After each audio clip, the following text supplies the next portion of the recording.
Good morning, everyone. For those of you I don't know, I'm Dr. Kathy Vincent, and I'm honored to have been asked to introduce our presenter today, Dr. Jeff Jasonham, who is one of our fourth-year residents, and will be talking to us today about a look into the existential psychotherapies. I have a real interest in psychotherapy, and Dr. Jasonham and I both share a patient over in the outpatient clinic with him as the primary therapist. So Dr. Jasonham did grow up in Louisville and attended St. Louis University for college and for medical school. He said that initially he thought he was going to be a pediatrician until he did his outpatient psychiatry rotation, then decided maybe he did really want to do psychiatry. So we were very fortunate to have him match with us for residency, and he has been here with us as a fantastic resident. He has enjoyed all his rotations. He particularly enjoyed his inpatient rotations over at U of L and at Norton. He's quite an athlete, plays tennis and basketball when he has any spare time, and also is a representative for the Kentucky Psychiatric Medical Association, representing the U of L residents. So I, again, am really glad he selected this topic. I think he has a real skill in therapy and psychotherapy with patients and understands the importance of making a case formulation. So no further ado, here's Dr. Jasonham. Thanks, Dr. Vincent. Thank you a lot for the warm words and for introducing me. I'm really excited to be discussing existential psychotherapy and different therapies that have clear existential roots. Before I get into my presentation, I want to thank both Dr. Vincent as well as Dr. Cottle, Dr. Reese, and then Christy for giving me the opportunity to train here at U of L. I also want to thank my peers, both in my class and in other classes, also for helping me clinically, but more so just for their friendship and companionship over these past few years. I want to thank the folks at Norton, U of L, and HCOC as well for helping guide me as well. Here is the activity code for faculty. And then let's go ahead and get started. So again, we're going to be looking at existential psychotherapies today. A brief disclaimer, I don't have any financial or fiduciary interests in the issues I'll be discussing. Learning objectives, we're going to be touching on 3 different psychotherapies. The first one's going to be logotherapy, developed by Dr. Frankel, and the main text I used for my studies was Man's Search for Meaning. The second one's well-being therapy. It's a therapy developed by Giovanni Fava, and it can be super helpful when used in conjunction with CBT. And then the final psychotherapy is going to be existential psychotherapy from Dr. Yalom, where he discusses 4 of life's most pressing concerns: death, freedom, isolation, and meaninglessness. And then hopefully at the end, we can have a discussion on these therapies and maybe how we can use them well for our patients. I will say the bulk of the presentation will be on Yalom's existential psychotherapy, and then we're going to go through the nuts and bolts of well-being therapy, and then Frankel's manuscript. So starting with logotherapy, it was developed by Dr. Viktor Frankl. It's founded on the belief that human nature is motivated by one's search for a life purpose, and his manuscript was heavily influenced by his own personal experience of suffering and loss in the Nazi concentration camps. He was born in Vienna in 1905, began attending public lectures on applied psychology during his high school years, and actually developed a relationship with Dr. Freud at an early age.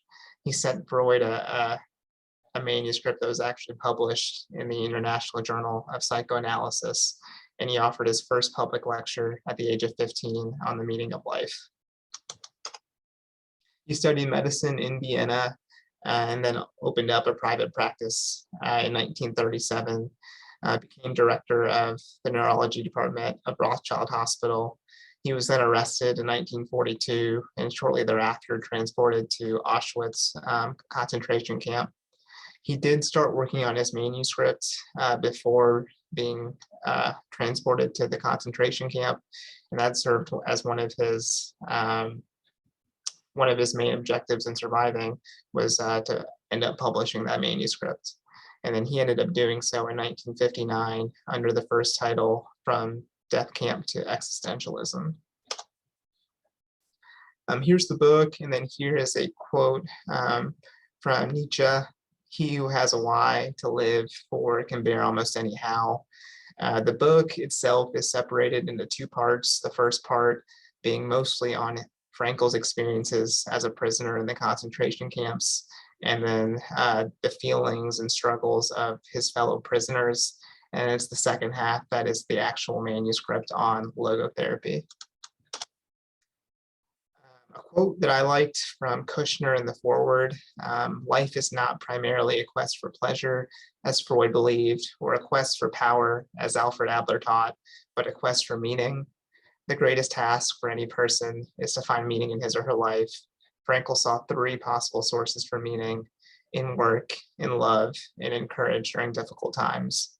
I think that last sentence does a really nice job of highlighting where Frankl felt we could find meaning, and then it also contrasts his own beliefs from those of Freud and Adler. Logos is a Greek word denoting meaning, and this therapy does focus on the meaning of human existence as well as on man's search for meaning. Frankl felt that striving to find a meaning in one's life is the primary motivational force in man, and then this obviously is much different from Freudian emphasis on pleasure and Adlerian psychology's obsession with power. So how do we find meaning in our lives? Frankl felt there were three main ways that we could find meaning. The first is by creating a work or by doing a deed. So in his case, one of the things that really provided his life a sense of meaning was the publication of his manuscript. The second one is by experiencing something or encountering someone, so general experience. And I think love would fall into this category. And then the third one is by the attitude we take towards unavoidable suffering. Frankl, on the subject of love, he felt that it enabled man to see the essential traits and features in the beloved person, and that eventually allowed him to see the potential in him which had not been actualized. The loving person enables the loved person to actualize these potentialities. And then love, he says, is not merely a side effect of sex. Sex is just a way of expressing that love and that ultimate togetherness. On the topic of suffering, Frankl stated that suffering wasn't necessary to find meaning, but that it was possible to find meaning even in the midst of terrible suffering. In the moment suffering finds a meaning, it becomes sacrifice. He also touches on this present day notion that people feel like they ought to always be happy, and this leads to even more unhappiness when we are unhappy because of this expectation.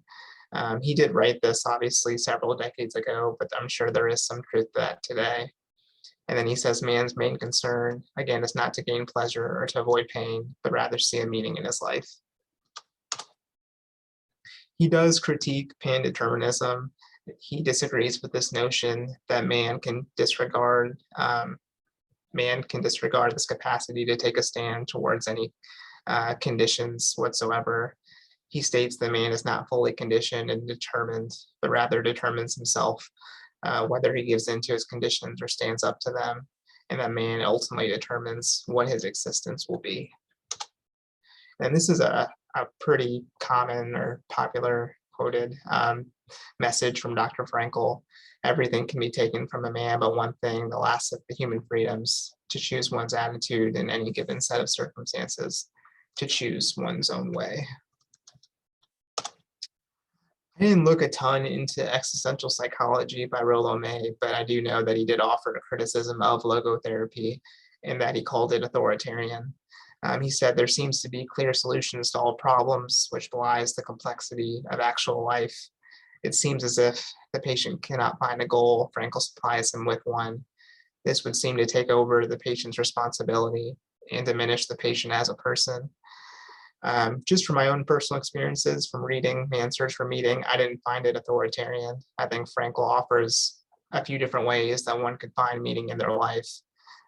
He doesn't say that you necessarily have to experience the suffering that he did, or the obstacles that he did, but that, meaning was possibly found even in the midst of terrible suffering. Next, me switching gears to well-being therapy. It was developed by Giovanni Fava. He is a professor of clinical psychology at the University of Bologna in Italy, as well as State University of Buffalo. He's the editor-in-chief of a medical journal, Psychotherapy and Psychosomatics, and he's a pretty prolific researcher, having published over 500 scientific papers. In regards to the creation and development of well-being therapy, Dr. Fava treated his first case in 1994 and then began research that would lead to its first publication in 1998. My main source of study in regards to well-being therapy was Well-Being Therapy Treatment Manual and Clinical Applications, which Dr. Fava published in 2016. Big picture, I think there are a ton of similarities between well-being therapy and CBT. But well-being therapy does focus more on developing positive thoughts and emotions, which is different from CBT, where you're more so focused on interrupting times of distress or eliminating these negative automatic thoughts. And then Dr. Fava's research focused primarily on well-being therapy's effectiveness in treating depression, generalized anxiety disorder, and cyclothymia. Dr. Fava attended a conference in the 90s and heard speaker Carol Riff. And in that presentation, Carol Riff presented her model of psychological well-being. The model is comprised of 6 dimensions: autonomy, environmental mastery, positive interpersonal relationships, personal growth, purpose in life, and self-acceptance. I like Riff's model of psychological well-being. I'm not sure Dr. Fava goes into a ton of detail on each of these 6 dimensions. They are a bit intuitive. I think we can all look at the dimensions and get a sense for what he meant, but I don't think he goes into a ton of detail, but I'll certainly do my best to describe them for y'all. So big picture CBT versus well-being therapy. The basic mechanism of cognitive therapy lies in monitoring distress. This identification of situations where it occurs leads to finding negative automatic thoughts that is associated, and then precedes the negative emotions. And then Dr. Fava asks, what happens if this mechanism leads to the deepening of distress? So you have a patient that you see weekly or bi-weekly, and each session you go over these negative automatic thoughts, you go over these times of distress. He wonders, what happens if we were to try to do the opposite and actually monitored well-being, and what interrupts these instances? So CBT, you're interrupting times where you're struggling, you're identifying these negative thoughts that are causing the distress. Whereas well-being therapy, you're actually monitoring times when the patient's doing well and what negative automatic thoughts interrupt periods where the patient is doing well. Here is a figure kind of contrasting CBT and well-being therapy. So on the top half, you have a negative situation leading to these negative automatic thoughts, leading to these negative emotions or feelings. And our goal, obviously, in CBT is to work at that level of negative automatic thoughts and identify these cognitive distortions that are leading to these negative thoughts. The bottom half of the slide focuses more on well-being. So you have a positive situation leading to feelings of well-being. And then Dr. Fava is more concerned with how do we prolong these feelings of well-being. So oftentimes we'll have these negative automatic thoughts that prematurely interrupt these moments and leads to this distress. So some basics on WBT. It is difficult to apply as a first-line treatment. It may be more suitable as a second or third-line treatment. It is a short-term psychotherapy usually between 8 to 12 sessions. And then those sessions can be abridged to 4 if the work in WBT is preceded by CBT. Dr. Fava saw this psychotherapy's main role in improving the risk of relapse in the residual phase of mood and anxiety disorders. He talks about a study consisting of 40 patients. Antidepressant medicines were tapered and then stopped. One group received CBT and well-being therapy, and then one received clinical management. The group that received the CBT in conjunction with well-being therapy had a markedly lower relapse rate at 2-year follow-up, and then that difference persisted even at the 6-year follow-up. He references a couple other independent studies that replicated his results. The first is a multi-center trial performed in Germany, comprised of 180 patients. The second was a US study with 144 children and adolescents suffering from major depression. And then finally, an Iranian study with 40 children and adolescents with depression. And that group actually showed that the group that received well-being therapy actually outperformed the group receiving solely CBT. I didn't look specifically at this study, but for me, it's kind of hard to take away anything meaningful from that, because if you are a group that's performing well-being therapy correctly, there are clear elements of CBT embedded in that. The initial session, you may provide a brief overview of the treatment process and introduce the concept of a well-being diary. Previous treatments were more likely to focus on times of distress and its consequences. So you're going to introduce to the patient this idea that it's possible in previous therapies, we've consistently reinforced these negative aspects of your life.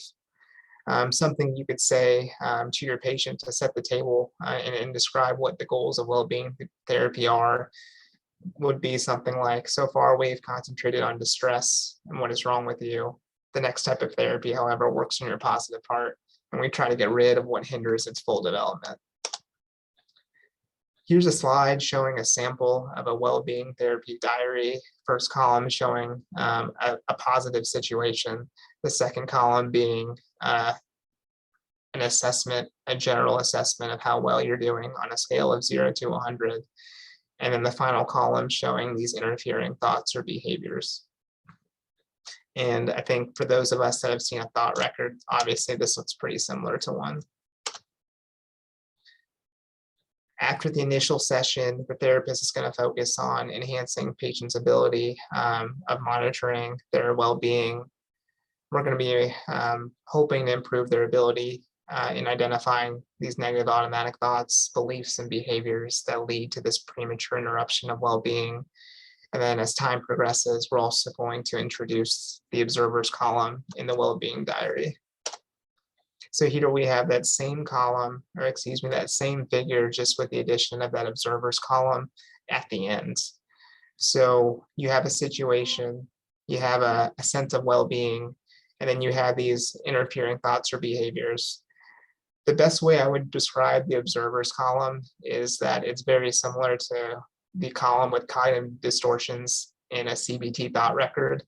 The observer is someone that would hear the interfering thought or behavior and comment on it, basically providing like an observer's perspective.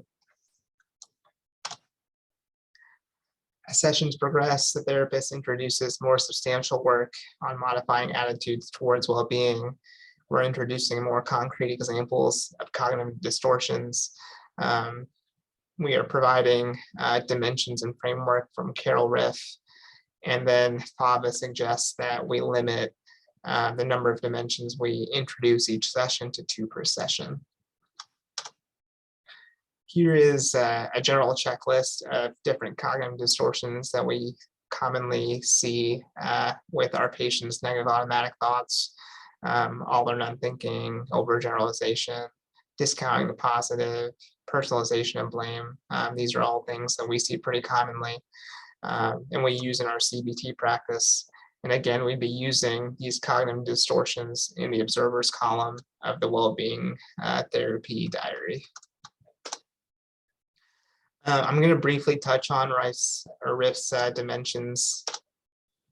So there are 6. The first one is environmental mastery, which Carol Riff felt was a mediator, a moderator of stressful life experiences. An individual should be capable of problem solving rather than being passively overwhelmed by external forces. And she felt that depressed and anxious patients tend to display low levels of environmental mastery, whereas others actually showed the opposite problem. An excessive sense of mastery can lead to taking on more situations than you're capable of and feeling overwhelmed.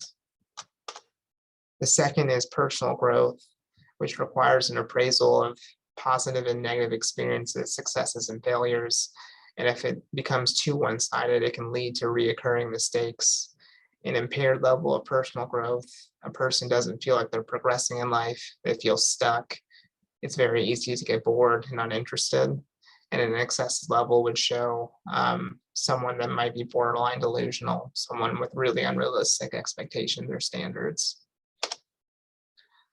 I like this figure regarding purpose in life. I think my big takeaway from this is that you can have a low purpose in life and certainly feel dissatisfied or demoralized. You can also have a high purpose in life and still get to that same feeling of dissatisfaction. If you have a high purpose in life, but you're unable to maneuver and navigate through various life stressors, if you have a low sense of personal growth, you're going to get to the same point that you would if you had a low purpose in life. Autonomy, both Fava and Riff state that it's important to achieve the right amount of balance. Some patients perceive lack of self-worth leads to unassertive behavior, and they just automatically go along with situations that maybe aren't in their best interests. They develop this unhealthy need for social approval or become easily exploited. Conversely, some folks are reluctant to ask for help. They're too independent. They shoulder too many responsibilities, and then they have a difficult time working with those around them. Self-acceptance, again, there's an ideal or balance level that we should aim for. This person accepts his or her own good and bad qualities and feels positive about his or her past life. An impaired level, the person's always dissatisfied, they're always disappointed, and they wish in general that their life or they were different. And an excessive level, this person struggles to acknowledge when they make mistakes, and then they externalize everything and put blame on those around them. And this is going to be the last dimension. It's positive relations with others. So a balance level would consist of someone with trusting relationships, someone that's genuinely concerned about those around them, that understands that human relationships are a two-way street. An impaired level would show a person has few close trusting relationships, and they find that it's really hard to be a genuine version of themselves. An excessive level would show someone that sacrifices all of their needs, shows a low sense of self-esteem and worthlessness, and is always or maybe overly eager to forgive. So that concludes the portion on both logotherapy and then well-being therapy. And then I think the second half of the presentation will focus mostly on Yalom's existential psychotherapy. I found this to be really interesting. I think it's going to foster a really good discussion at the end. So what is existential psychotherapy? Yalom provides a formal definition that it is a dynamic approach to therapy, which focuses on concerns that are rooted in the individual's existence. And then dynamic, obviously implying that there is some sort of underlying conflict. This is very different from Freudian dynamics. So Freud obviously was very focused on the unconscious, and he felt that there were various forces that were always in conflict with one another. And when these forces were in conflict with one another, it generated this level of anxiety. Yalom would agree that there are concerns that are in conflict with one another and induce anxiety, but Yalom focuses rather on these four ultimate concerns. These four concerns being death, freedom, isolation, and then meaninglessness. So here we have a formula that kind of shows the similarities between Freudian dynamics and Yalom's existential dynamics. So Freud would say that you have this drive or instinctual need that induces anxiety in us. And then we create a defense mechanism that alleviates that anxiety. Yalom would say we have this awareness of an ultimate concern that induces anxiety. And then we, in a very similar way, create a defense mechanism that alleviates that anxiety. I think it's important to note these defense mechanisms, while they help short term with the anxiety, they ultimately restrict personal growth and experience. He notes that regardless of differences amongst different schools of psychotherapy, most therapists do employ some existential ideas. He writes, that is the relationship that heals, alluding to the therapeutic alliance, that patients are tormented by choice, that a therapist must catalyze a patient's will to act, and that the majority of patients are bedeviled by a lack of meaning in their lives. So I'm going to separate my discussion into 4 parts, and we'll start with death. He brings out these 4 truths regarding death fairly early on. He states the fear of death plays a major role in our internal experience. It haunts us as nothing else. It rumbles continuously under the surface. It is a dark, unsettling presence at the rim of consciousness. Second, the child at an early age is pervasively preoccupied with death, and his or her major developmental task is to deal with terrifying fears of obliteration. Third, to cope with these fears, we erect defenses against death awareness and psychopathology, and results from ineffective modes of death transcendence. And then finally, a robust approach to psychotherapy may be constructed on the foundation of death awareness. He alludes to different ways that we as humans try to overcome death, the first one being the biological mode. So this is him alluding to us having children, passing off our genes, and having our children outlast us even after we die. The second one would be the theological mode, so believing in an alternate plane of existence even after we die. And then the third one would be the creative mode.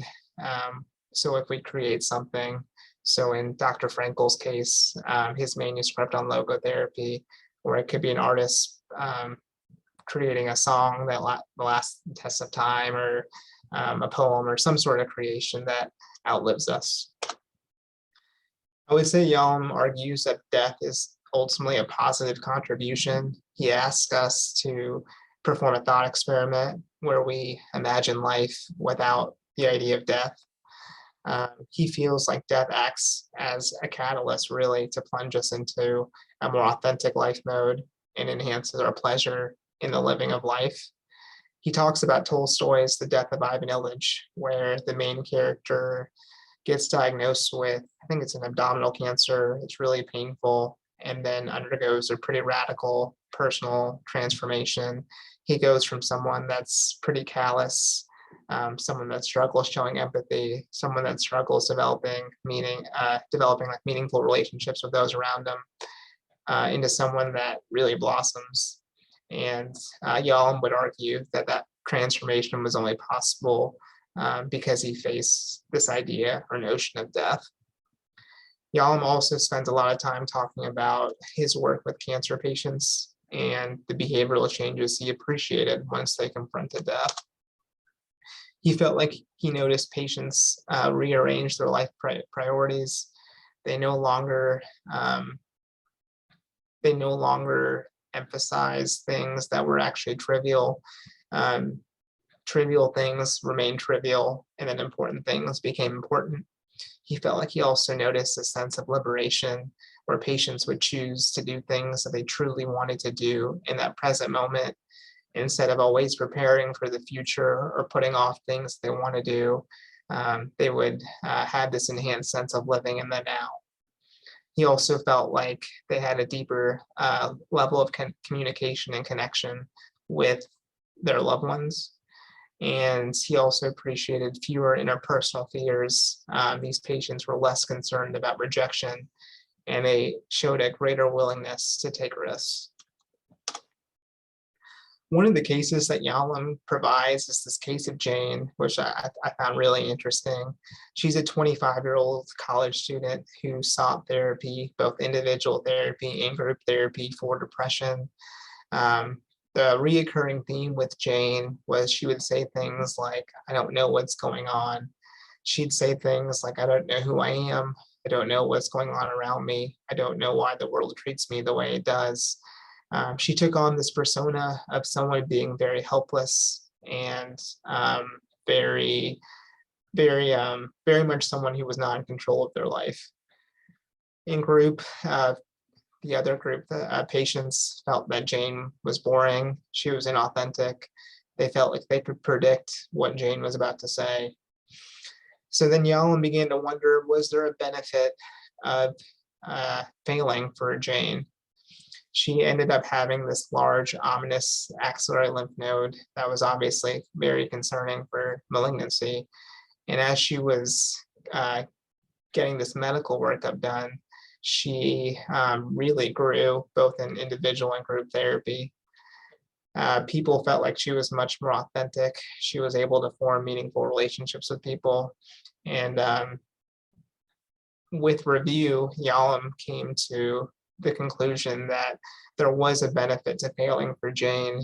She likely remained helpless in an effort to remain young and avoid the loneliness and death that accompanies early adulthood. And then this is a line that appears throughout the death chapters for Yalom. Although the physicality of death destroys man, it's the idea of death that saves him. He asked the question, why do therapists ignore death, given that death is everywhere around us? So why do we hardly discuss it? He states, I believe, however, the real issue is that the therapist is not prepared to hear. So there is this denial at the individual therapist level, and there is this denial at a collective level amongst psychotherapists. He attributes this collective denial partly to Freud. Freud, for the most part, ignores this existential concern. And Yalom would argue that it's for two specific reasons. The first one being this outmoded theoretical model that Freud had. So Freud was obviously very focused on the unconscious. He felt like the deepest conflict was the oldest conflict or the earliest conflict in our lives. He had a really difficult time incorporating this notion of death, something none of us have experienced yet, into this theoretical model of the unconscious. Second was this obsession that Freud had with personal glory. He often said that there were many therapists that flirted with the unconscious, but he was the first to marry it. He was very focused on, at least in the eyes of Yalom, Freud was very focused on his legacy and furthering this hysteria regarding the unconscious. Regarding children and death, children discover death at an early age, and as a result, suffer great anxiety. Children deal with this death, with this anxiety in different ways. They can deny its inevitability by creating a myth or repeating a myth that's been shared with them that they'll never die. They may believe in their own unique personal specialness, omnipotence, and invulnerability, or they could have this perception or notion that they'll be rescued. Some external force will save them. A couple of the ways that we protect ourselves against death. This unique specialness, we all know the boundaries of existence deep down, and that the rule of mortality should apply to us, yet we believe that it only applies to others, but not ourselves. The second one's this notion of compulsive heroism. So Yalom gives the example of Ernest Hemingway. From what I know about Hemingway, he was someone that was considered to be very brave, someone that was always trying to test the limits of various dangerous things. He actually ended up committing suicide, despite the fact that throughout his life, he kind of pushed death aside and said things that like he wasn't afraid of death. Yalom would say that many folks actually do commit suicide and they are afraid of death. And the reason they commit suicide is because they want to take control over a situation as scary as death. The third way we may protect ourselves against death is the workaholic. So this is someone that continuously projects themselves into the future, taking on task after task, always working into the future without acknowledging that time is finite and that eventually they will die. And then finally, this idea of the ultimate rescuer. Yalom says, not venturing leads to the greatest peril of all, which is the loss of oneself, the failure to have explored or developed the manifold potentials within oneself when someone fuses with another person or is constantly focused on this notion of someone saving them. That concludes the part on death. Next, we'll move on to freedom. And Yalom spends a good amount of time discussing responsibility. He states that the world acquires significance only through the way it is constituted by the human being, that there is no meaning in the world outside of our independent or for itself. Individual needs to bear responsibility for what they choose to do and chooses to ignore, and that one avoids situations, making decisions, isolation, autonomous action that, if deeply considered, would actually make one aware of one's fundamental groundness, and that man is constantly seeking structure. He acknowledges there have been tons of different therapies that have emerged in recent years, but he does find a unifying theme, which is an emphasis on the assumption of personal responsibility. He states that changes in society have led to more freedom and, as a result, more problems. And then he states, for every patient who will not work in the absence of the therapist, it is not a matter of time or convenience. What is at stake is the facing of one's own personal responsibility for one's life and one's process of change. So I know we all have different patients that we see in therapy clinic, and oftentimes, whether it be CBT or well-being therapy or some sort of therapy that requires homework, our patient comes in and says that they weren't able to do something, and they often allude to time or some other reason. I think inherently we know that maybe this is a way that the patient is avoiding some sense of responsibility and pushing that burden or onus for improvement onto the therapist. Here's a cartoon.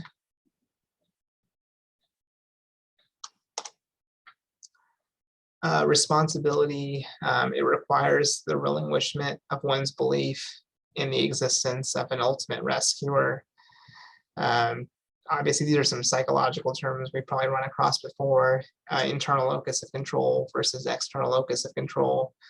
So someone that feels like they have some ownership over their life versus someone that feels like they're at the mercy of the world around them. He cited a couple of research studies that supported the importance and value of the assumption of responsibility. There was a study comprised of 20 group therapy patients, and they asked these 20 patients, of these 60 things, what do you find was the most helpful in your improvement? And learning that I must take ultimate responsibility for the way I live my life, no matter how much guidance and support I get from others, was fifth out of those 60 items. There's another study on patients in an acute psychiatric hospitalization, and they were asked what their chief mode of help was while they were admitted.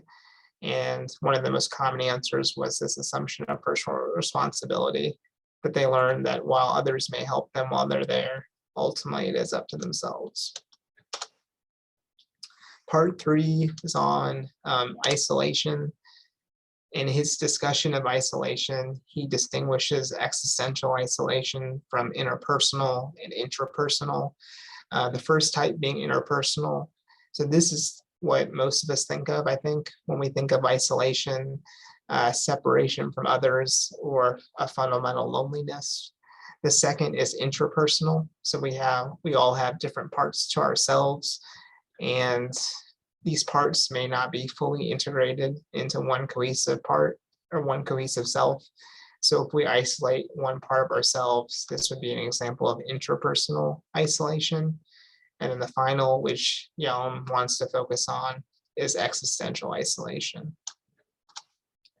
He defines it as a fundamental separation between the individual and the world. He talks about death and how death is the most lonely human experience. Although all of us must come to terms with death and we all must die, we can only die alone.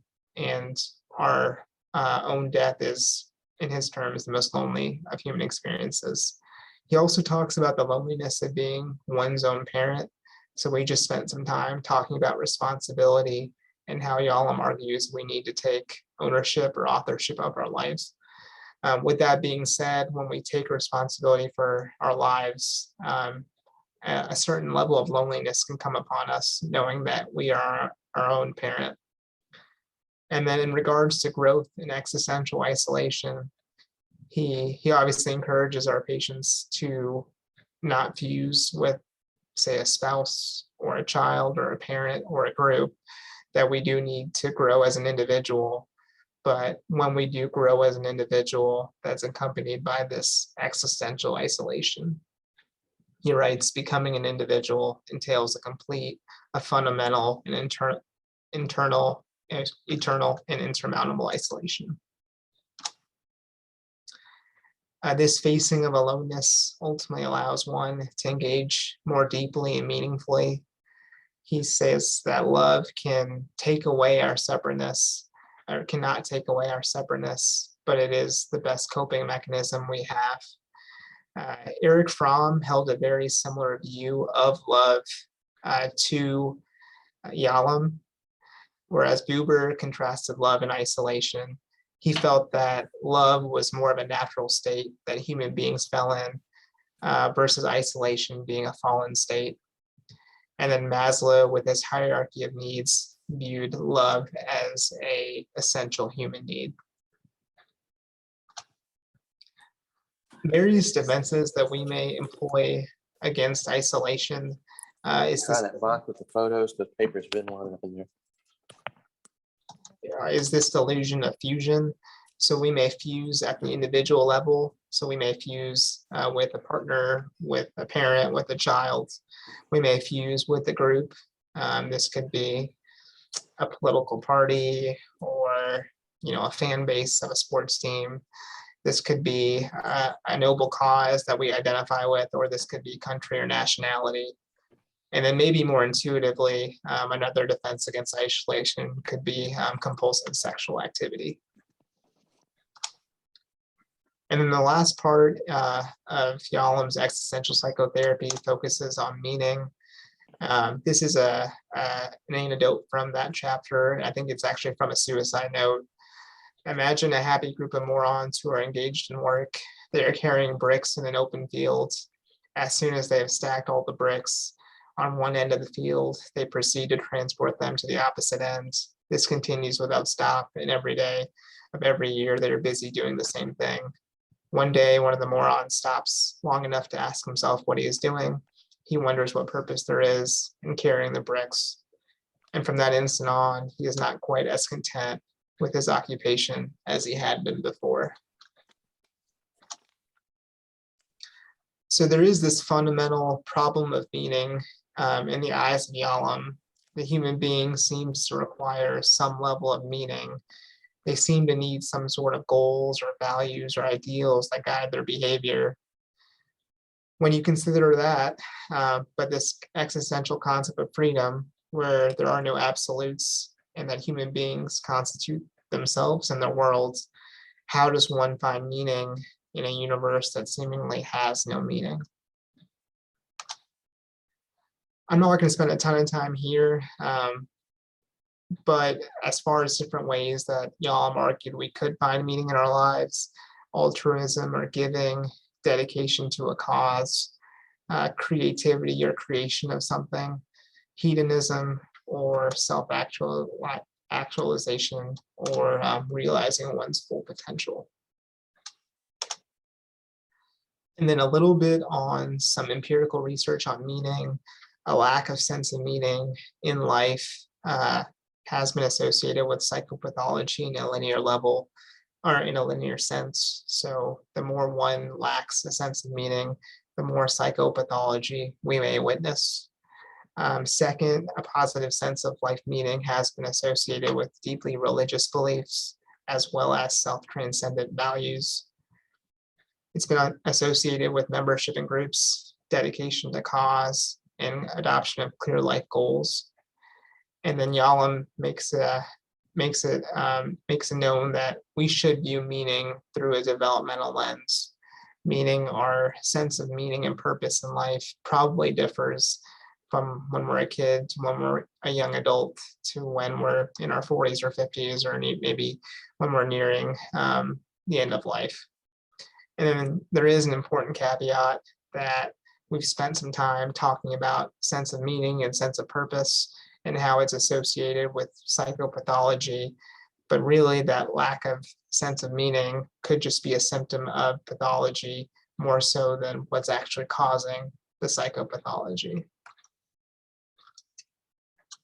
And that, I think, is the end of my presentation. I was wondering if you guys have any questions about life's ultimate concerns, or we can talk about something lighter like U of L's coaching search, whatever you guys want to do.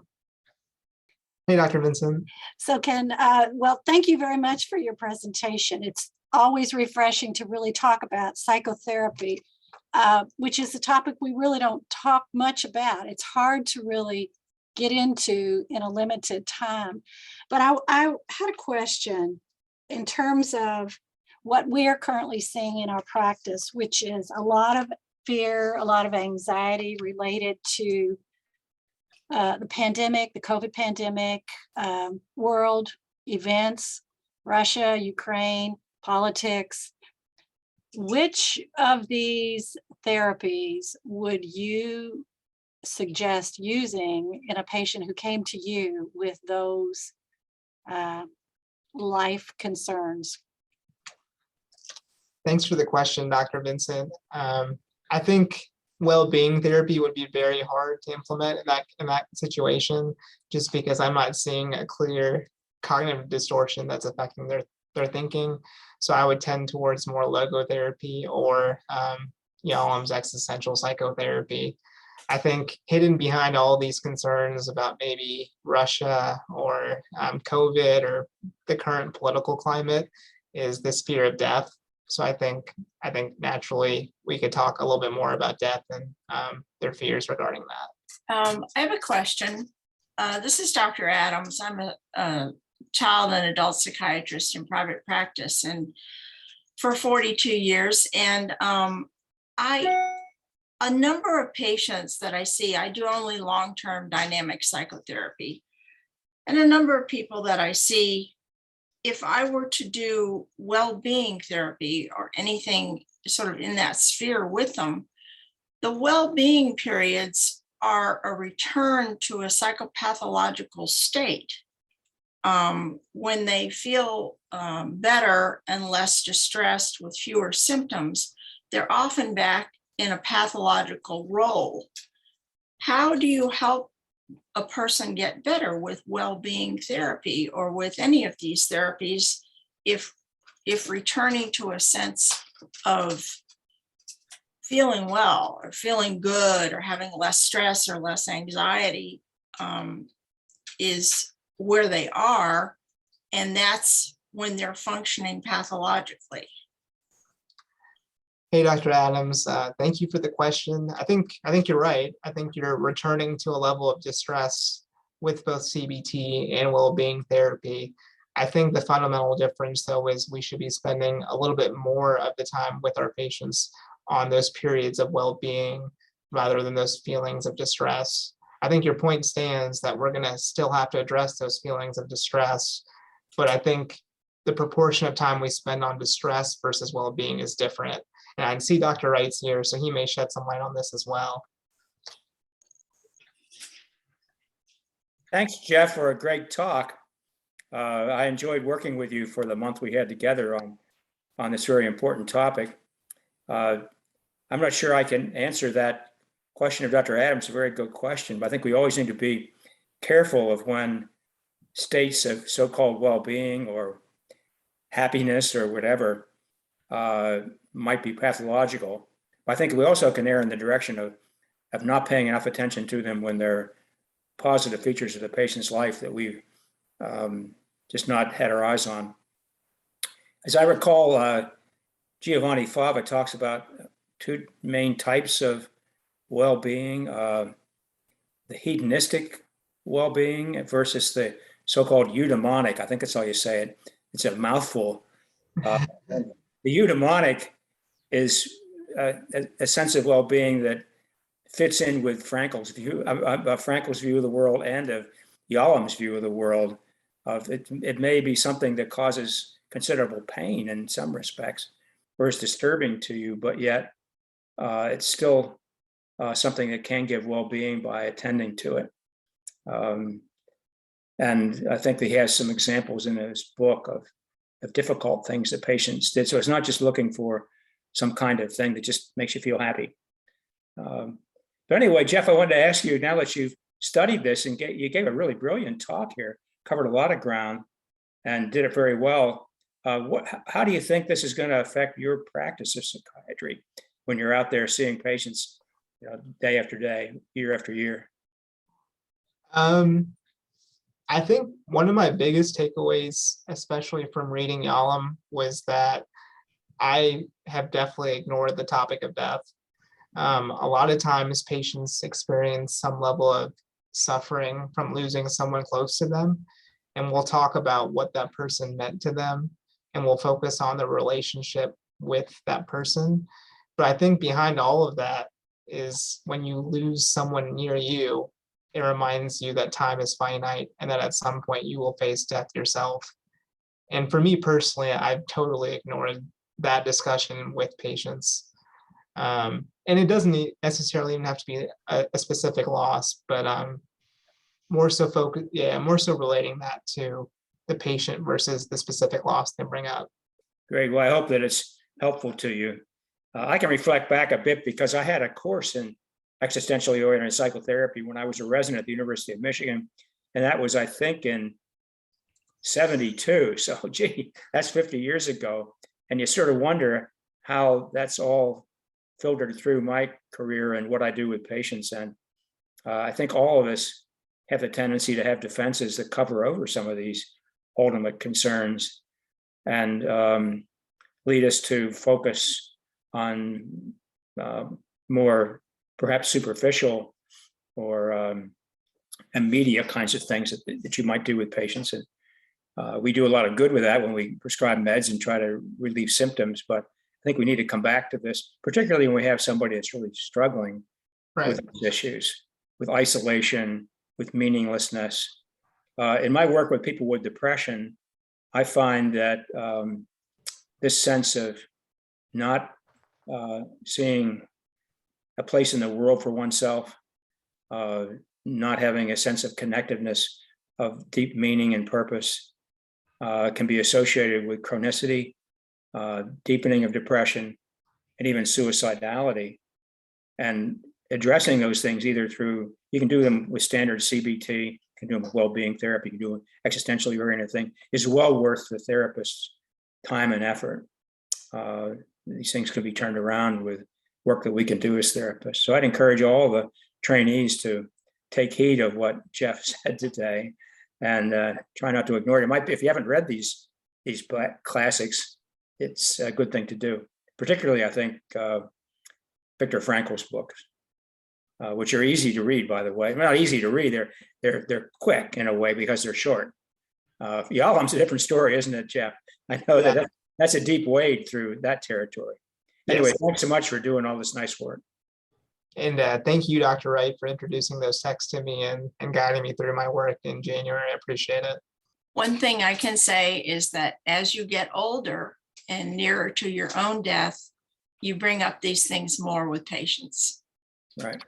Anyone else have any questions or comments on today's I have a comment for history purposes. I'm surprised Dr. Wright didn't mention this. Maybe he did. You know, we've University of Louisville has we both had the pleasure of having both Dr. Fava and Dr. Yalom at the university at times, have kind of visited, and Dr. Fava not as long ago as, but I think I was a medical student when Dr. Yalom came to the ACB and did a demonstration there. But thanks, it was a great talk. And I would only add about the other thing about that I appreciate it. You mentioned group and and Yalom mentioned in group. I think that's a big part of finding a big, that's what led me to group, was trying to find something a little bit more meaningful and impactful for patients. And so working in groups, I think does, and I think it's no mistake that Yalom kind of went that direction through his work. So again, thanks for it. That was a great talk. Thanks, Dr. Stewart. Dr. Casey made a comment to me on the relationship and overlap between ACT therapy and the existential therapies. I have a very rudimentary understanding of ACT therapy, so I don't know if I can answer that, to be honest, Dr. Casey.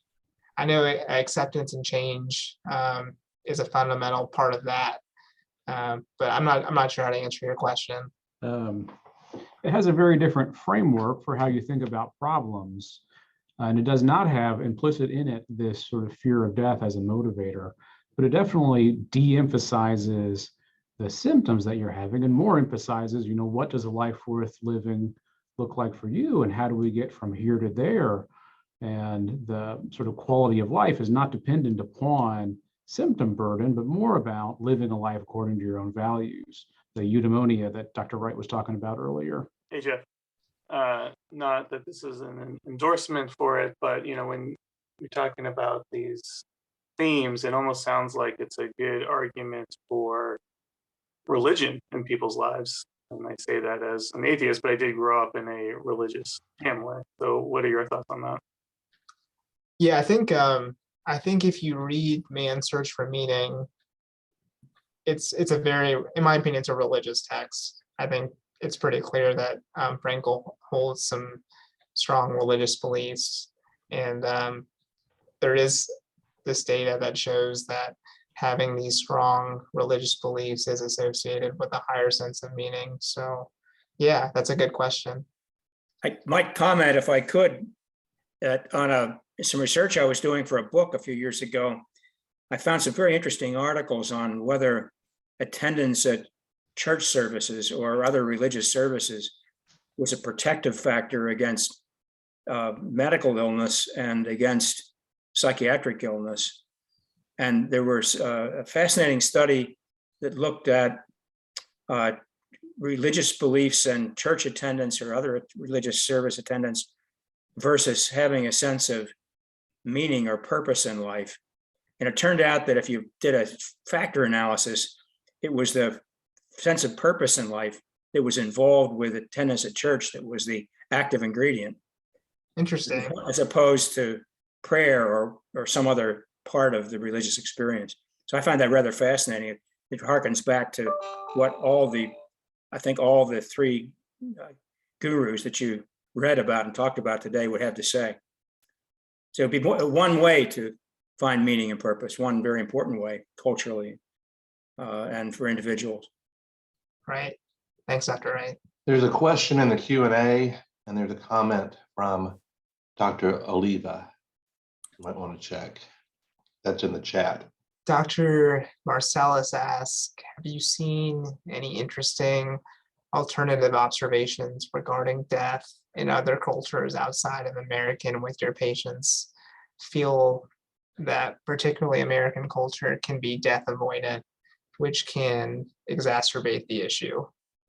Yeah, that's a good question. I don't think I've had a patient from another culture that has expressed concerns of death, but also that could just be my denial of death as an individual therapist. But that is a good question, Catherine. I have not, though. Thanks, Jeff. I was just kind of curious because I mean, in like Mexican culture, you have Dia de los Muertos, and Asian cultures do have a lot of emphasis on like honoring your ancestors and kind of honoring your elders. And there's not as much of that acceptance, at least that I'm not aware of in American culture. I don't know, I was just interested in that. So thank you. And I can bring up my comment that I wrote down. So I really thought the part you mentioned about children and young adults kind of having that realization of death is a huge existential moment for them. And thinking back to my own self when I was a kid, when I first, back when I was like 6 or 7, understood the idea of death, that has like a huge influence on how you, and kind of like your worldview and how you, I'm sure, develop a lot of schemas around that. And you kind of brought up yourself, Jeff, about the whole, as a therapist, our own denial of death. There's like certain countertransference that seems to happen when we're talking about death, and how that, when we're talking about death with patients, if we need to be aware of like that countertransference ourselves. Like, how do we feel about death, and how are we bringing anything onto the patient or onto the therapy because of that countertransference? Yeah, that acknowledgement or understanding of death. So it seems like we all need some level of awareness of death, but at the same time, we also need some level of defense mechanism that prevents us from obsessing over it, right? And it's finding that balance, which is really hard. But I think at least from my research and from my own experiences, I think most of us tend to side towards avoiding the topic totally. Anyone else have any other questions or comments? There's another question in the Q&A, please. Dr. Perlin asked, have frequently seen patients with persistent treatment-resistant depressive symptoms or chronic dysthymia, comorbid with cognitive impairment. Which of these therapies, if any, might be utilized with patients with some degree of cognitive impairment? If so, what modifications might you recommend? That's a good question, Rena. I would think well-being therapy would be the most appropriate. For someone with a significant level of cognitive impairment, I think addressing existential concerns might be more challenging, and potentially discussions on meaning and purpose in life. But I do think you could probably make some modifications to the well-being diary that may be beneficial to the patient. When I was a resident back about the time of Jesse, except I was in North Carolina, we used to say, regardless if you were a psychoanalyst, RBT, CBT, behavior therapist, if you peeked through the door while they were seeing the same patient in isolation without one of the residents present, they were doing the same thing. Dr. Littman, just to clarify for Jeff, are you kind of discussing about the Dodo Bird verdict regarding psychotherapies? No, I'm just saying that when you're in with the patient, you do what's good for the patient. You don't necessarily do what you're broadcasting your specialty. We just used to make a joke. You would have your teachers tell you how to do psychoanalysis, how to do RBT, CBT, behavioral therapy, blah, blah, blah. But if you peeked through the crack in the door, when they were seeing the same patient, they were always doing the same kind of therapy that each one was doing, not necessarily their broadcast specialty. Oh, I gotcha. Yeah. I mean, I think we learn as much as we can about these different therapies, and a lot of them are very structured. But at the end of the day, our ultimate goal is helping patients improve the quality of their lives.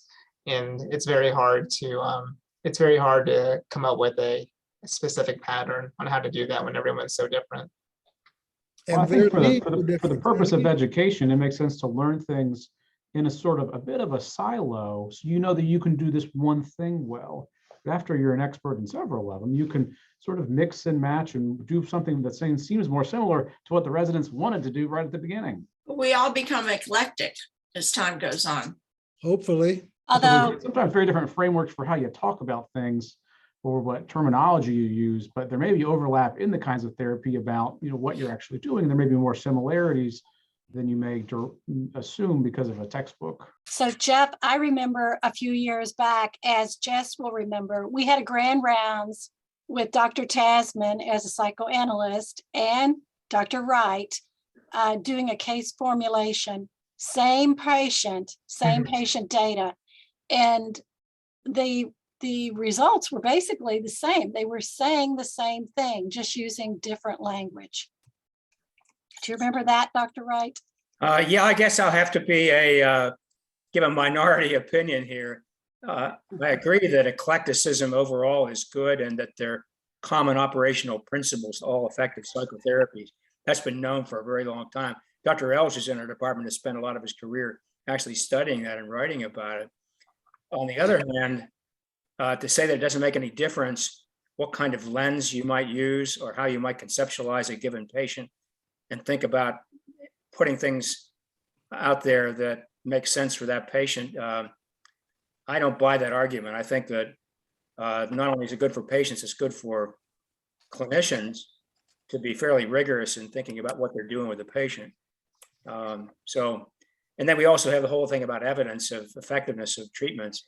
And the evidence all comes from doing things in within a certain framework. So I don't think you would see, if you went into Dr. Tasman's office or my office, you see us acting the same way with a patient. You're welcome to film me. I don't think it. Right. I remember that. Yeah. Dr. Rabbani has a question. Yes. First of all, thank you for this wonderful talk. I learned a lot. And I wanted to mention something about the meaning of life. Somebody asked about different cultures and maybe role of religions. I am from Iran, and my religion is, I am a Baha'i. I believe in Baha'i faith. And I think that meaning of life is based on your belief, religious belief, would be very much different. And also thinking of death and anxiety about death also would be very much different in different religious people. And for example, in some other religions, they believe if you die, you will go to hell or heaven. So that is, of course, anxiety provoking for people. And I don't know how you all deal with that with your patients. In my religion, meaning of life is to develop your potentials the best you can, to make this world a better world. And based on our social kind of teachings that how we can make this world a better world is our belief that no prejudice, we should not have any prejudice of racial prejudice, national prejudice, sexual prejudice, and love is very much important. Love everybody, even your enemies. Do not kind of understand why they are enemies. Maybe they have misunderstandings. And equality of men and women's, right? The equality of wealth, not to have too much wealth, not to have too low wealth, but at the same time, you do your best. Whatever education and this and that, you earn money. We are not saying that we should be passive people, but we should use it in the right direction.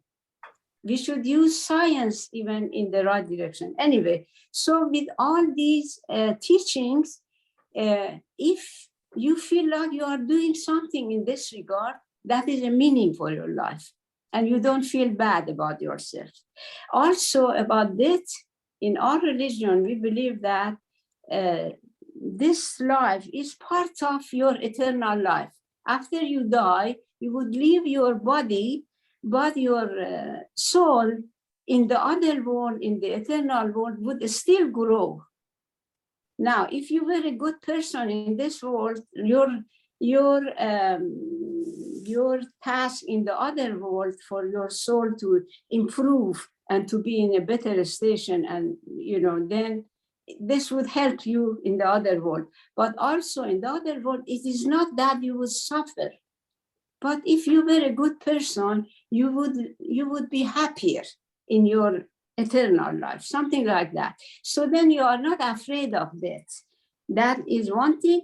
And the second thing is that in this life, you have a purpose, and you know that you would die. So then why you don't use this life in a good way, in a positive, kind of direction. So that religion is very important for people, how to think about these things, and how to be in peace of mind in this life also. So thank you. Thank you, Oh, Dr. one more thing I want to mention, because you asked about the other cultures. For example, in Iran, other philosophers, for example, Khayyam is a philosopher. He believed this life is just this life. And in his poems, he always advises, do whatever you can to enjoy your life here. If you want to drink, to enjoy it. If you want to whatever, enjoy it. There is no other life. But Maulana thought like Khayyam, that yes, this life is important, but use it in a positive way to enjoy it. But there is another life. That is the difference between those two philosophers, poets of Iranian poets. Yeah, thank you again, Dr. Rabbani. I really appreciated your look on how different religions could affect the way we view an afterlife. And maybe the way we talk about life and death is a bit simplistic, especially if you believe in an afterlife, discussing how, the way you live your life on this earth compared to an alternative existential plane.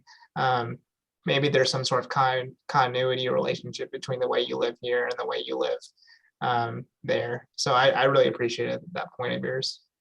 I think it's pretty fascinating thinking about how many of the mainstream religions, their purpose is to their purpose is to give us a purpose in life, give us some sort of meaning, give us some sort of direction.